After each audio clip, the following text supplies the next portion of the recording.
Welcome back to the workshop and to part 2 of this John Parris extension video. If you haven't watched part 1, that was posted last weekend, go back and watch that and that'll give you an idea of where we got to. But just to recap, we had a John Parris classic queue in, a 3/4 queue. It was in for some extension work, so the customer wanted 4 inches added to the butt of it. So it'll affect the queue in all sorts of ways, and we're trying to negate those as much as possible. So in part 1 we took the socket out of the butt, we removed the badge, we doweled some ash onto the bottom of the queue butt. Then we started to prepare some splicing for it, so we picked some Namibian rosewood and we fitted 2 splices to the queue, or to the queue butt. So they're on. Also at the tail end of the last video we glued up the second set of splices to the black and white veneers, so they're ready to be fitted now. But before we go any further, we're going to just get this in the lathe. We're going to round this off. You don't need to do that. You could just splice it straight on. It's just, it cuts out a bit of the physical work, in all honesty. It's just a little bit more straightforward if you turn it round first. So we're going to do that.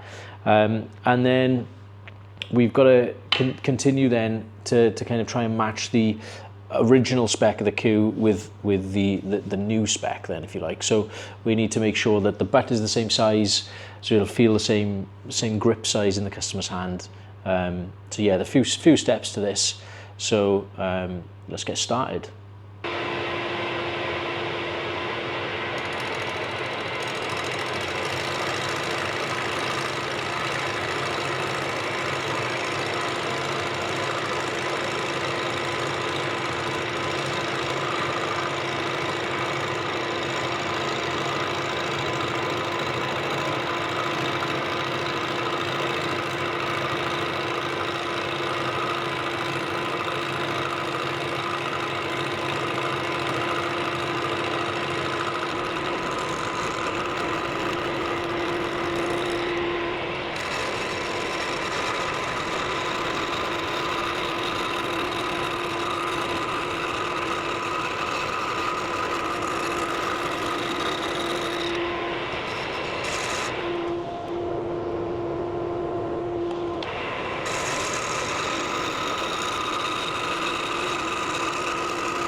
Just rough out the bottom 4 or 5 inches on the lathe. Obviously, as we cut the splices are thinner at the top. So if you're turning those on the machine, as the tool catches, it can quite easily shatter the splices. So normally I just do the bottom kind of, like I say, 4 or 5 inches, and then what's left then can be quickly worked off by hand. And these don't need to be perfect before we do the second set of splices anyway.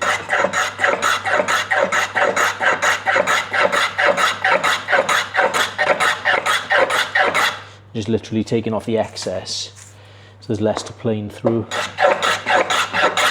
Just makes it a bit more straightforward.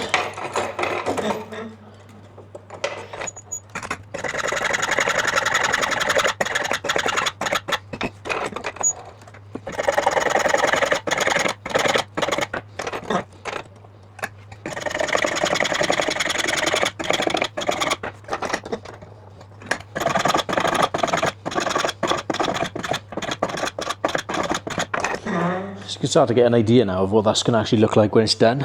So it looked nice, 4 splices that all the way around, and it looked pretty good. So you've got the black veneer separating out the light colour of the rosewood from the white veneer, and then you've got the white veneer that just makes it all stand out a little bit against the ebony. So quite an effective design, and it looked good.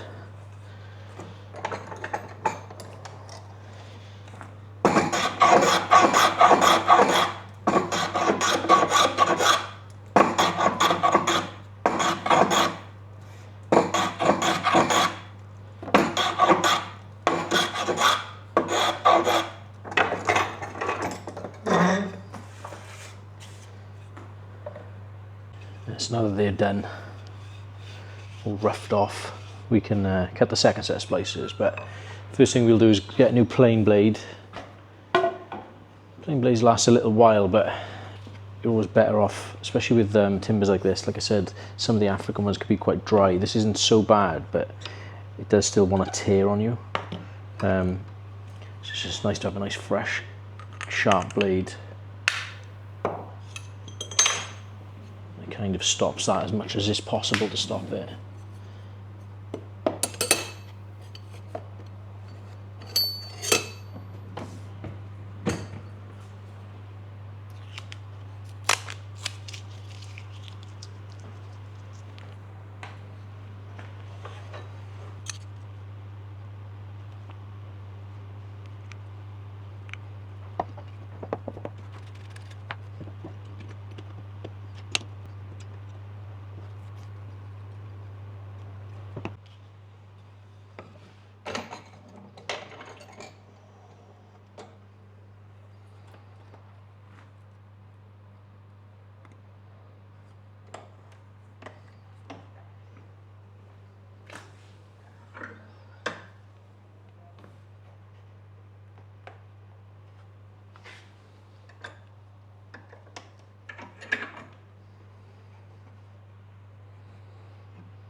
It's going to be interesting to see how we get on with this knot. So, obviously in the first part of the video, if you watched that, we exposed a knot that was in the ebony, and it was quite powdery and it all kind of fell away.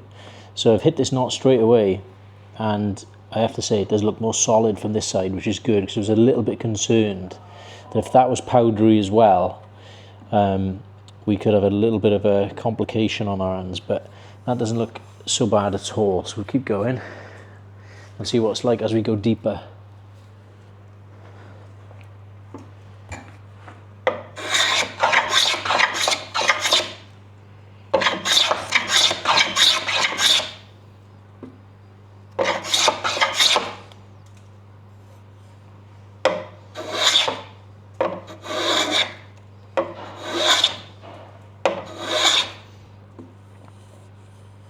Sharp blades really help for this.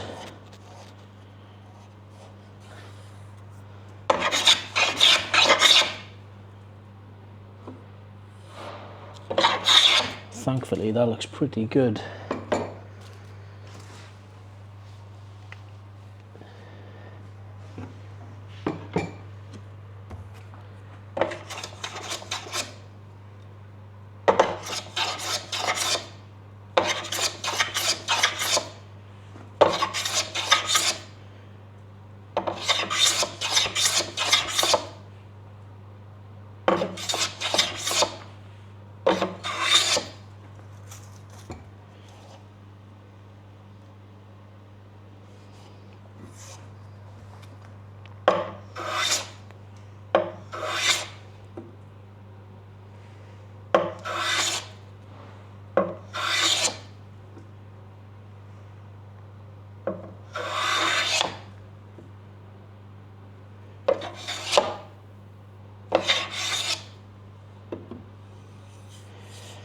Yeah, definitely call that a success. I'll show you some close-up photographs of this, so you can see.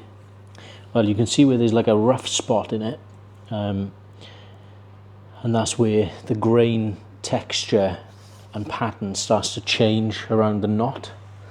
But like I say, sharp blades make light work of that, and I was right that where this top splice will meet the side splice is pretty much bang on that knot.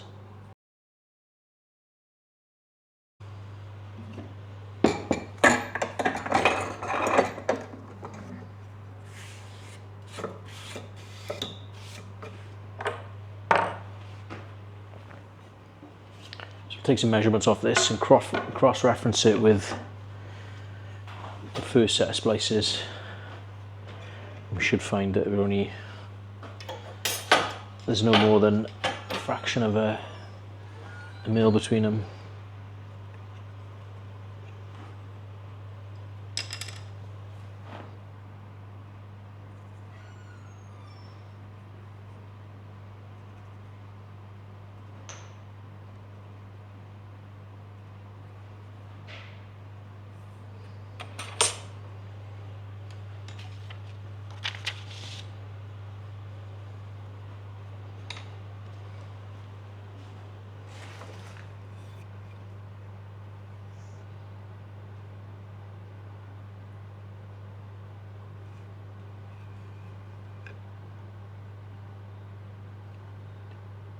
That's right.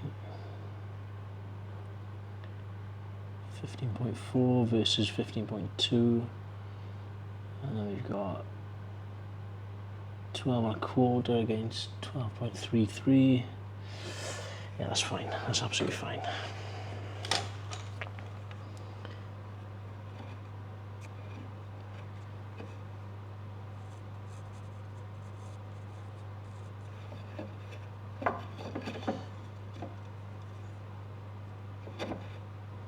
I'm just marking where roughly this new flat that we've cut intersects the two side splices, and that gives you the bottom points then on the splice profile. So you want those to be in the same place. So as long as the cubout is perfectly round and the measurements on these splices are the same both sides, then in theory the points will all be equal. Now the butt probably isn't perfect, and we've got to make sure we cut the same depth each time as well. So you're doing it by hand, so there will be some variation, but you're trying to reduce that as much as you can.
I don't know if you can pick it up on the camera, but I can hear that the sound is different on this side of the knot, as the blade hits the knot. The sound is different.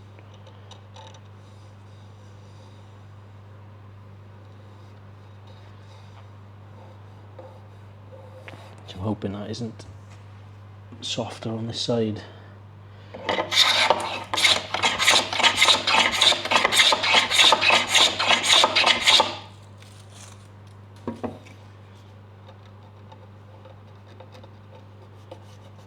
Still feels okay.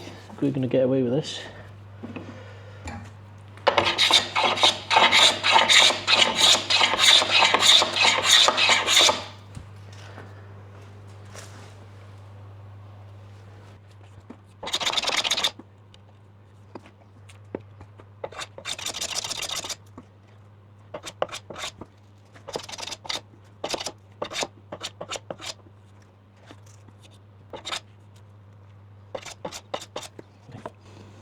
Happy with that, and the knot was even better on this side, absolutely solid.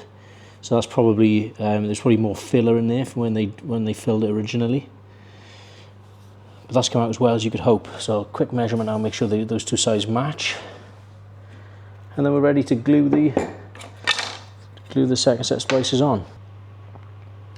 We've just trimmed these splices to length.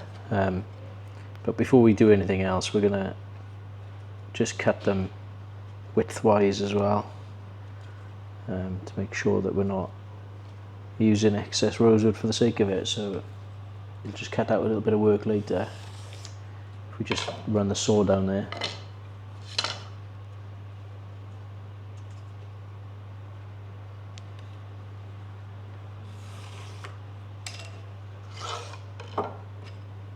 So cut those quickly on the bandsaw, and then this is all ready to be glued up then, and we'll come back tomorrow and start to work it off.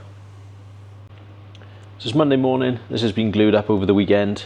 I didn't record me putting the glue on and then clamping it up, but it's nothing you haven't seen before in part one. So we'll get in the machine and start to turn this down to 30mm. 30mm is what it was originally, and then we'll just put a gradual taper on it, so it matches up with the existing butt. Should come out nice.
So you can see that cut has really roughed it out now, and you can start to see the splice points and get an idea of how it's going to look. So we'll move on to sanding it.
there you go. So the rough sanding has been done on the machine.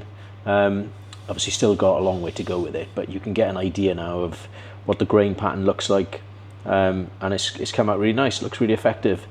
I'm going to weigh it before we go any further, just to kind of see where we're at. So obviously, because we did cut the ebony short, and we did put a lot of ash on, and then we've used lightweight timber then to cover it. So I don't think it's going to be a million miles off what it was originally. It was 21 ounces originally. So we'll see what it is now. But my gut feeling is it should be pretty close. There's the shaft. Here you go.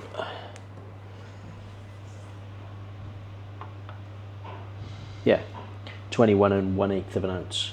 So that's pretty much spot on. We've done all that extension work, and we've only gained 1/8 of an ounce. So we'll need a joint in it as well.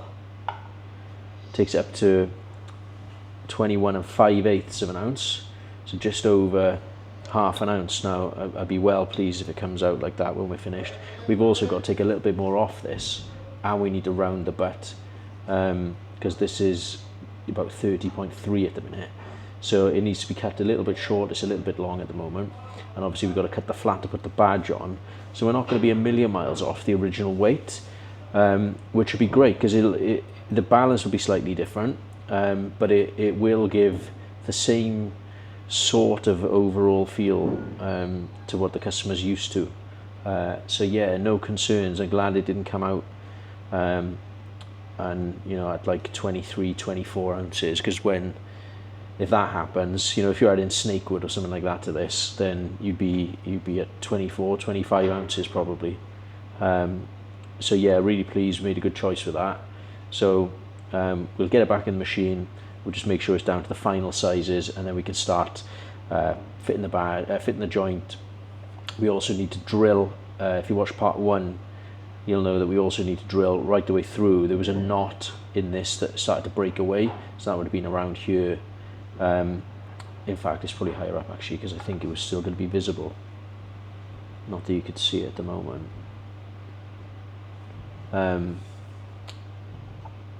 So yeah, because there was a hole in it effectively, when we glued these splices on, some of the adhesive on the backs of the splices would have gone into that hole. Now it might be fine, it might not come loose, but we're not going to take the chance on that. So we're going to drill it out, and then put a wooden dowel in there. We'll use a lightweight wooden dowel, so that won't affect things too much either. But it'll just make sure that there's no rattles or anything in the future. Sometimes it's amazing, even though it's only a small piece of resin that might come off, that could be enough for you to hear a rattling sound in the queue. So better to do it now, before we've got the joint fitted and all that kind of thing, and then it'll be sorted forever. So yeah, we'll get it back in the machine, and I'll change the camera setup.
Okay, that's it done. So when I could feel that it was drilling into resin there, and then you can see that what's come out of it is obviously overspill from the adhesive, and then after that then it's ebony. So we've gone right through the ash, through the part of the queue that we drilled into before, taken out all of the excess resin that had slipped in there, and then we've cleaned out the cavity completely.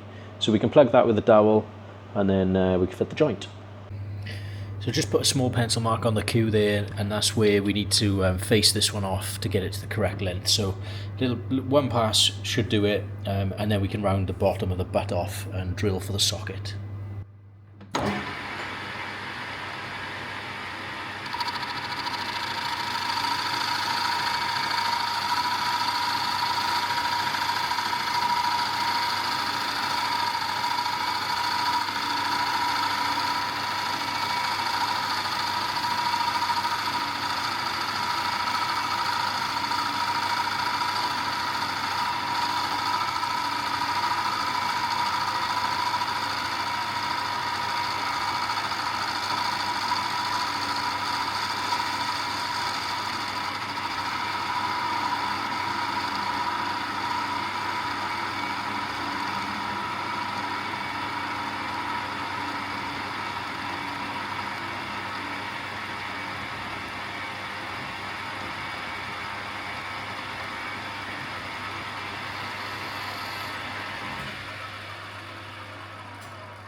So just taking some measurements off this flat to make sure it's the same same profile as the original. So you need to cut it a little bit deeper. We have to sand it as well.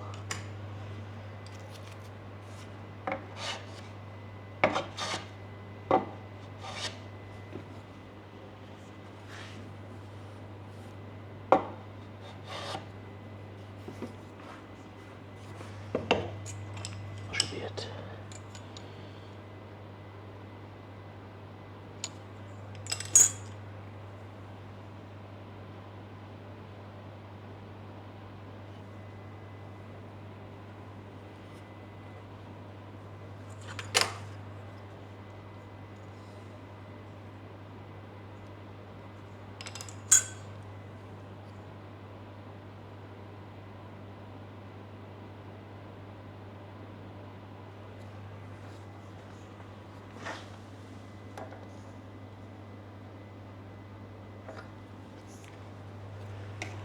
Yeah, that's okay as well.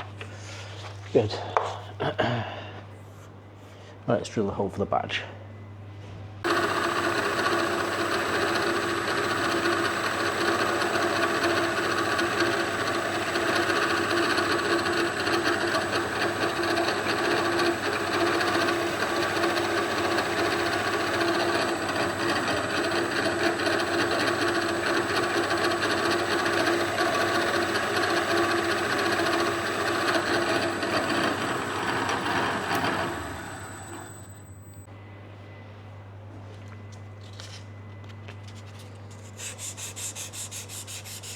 And just ease the edges of the flat and soften the edges of the hole that we've drilled as well.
Just check the depth on this.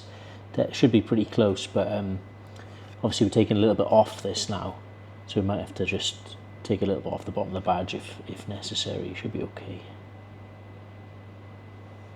Yeah, that's fine. It's inset, but it's not proud, but it's not too deep either. Yeah, that's pretty good. Great, happy with that. So we'll move up the grits. We'll go up through 600 and 1200, and then we'll give the whole butt a final sand before we start to oil it.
We sanded this finely on the lathe. We're just taking out, because obviously on the lathe we're sanding around the butt. The scratch pattern is obviously around it, so just want to take that out basically, and work with the grain of the cue just to remove any minor scratches that are there, but it's looking pretty good, to be honest.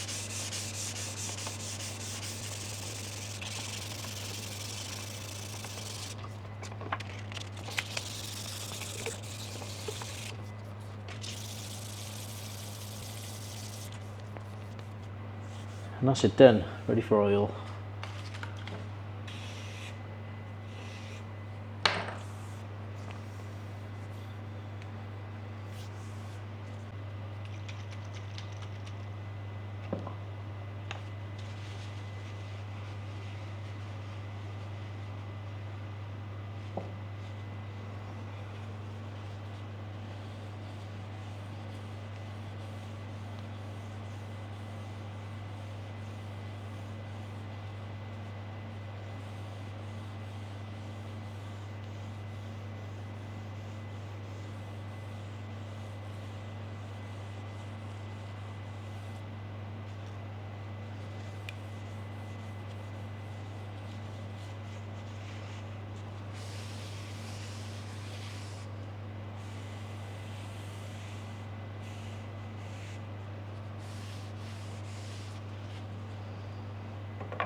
So there's not much left to do on this one now, just fit the badge. So we've cleaned all this up, got all the glue residue off, was on the back, cleaned up the sides, and that'll go in nicely. So we'll just put a spot of glue underneath, don't need much. That'll be plenty. Glue this in and then we can work on the final finish. So it's been oiled, so a couple of coats of oil, but we just need a sealer coat now.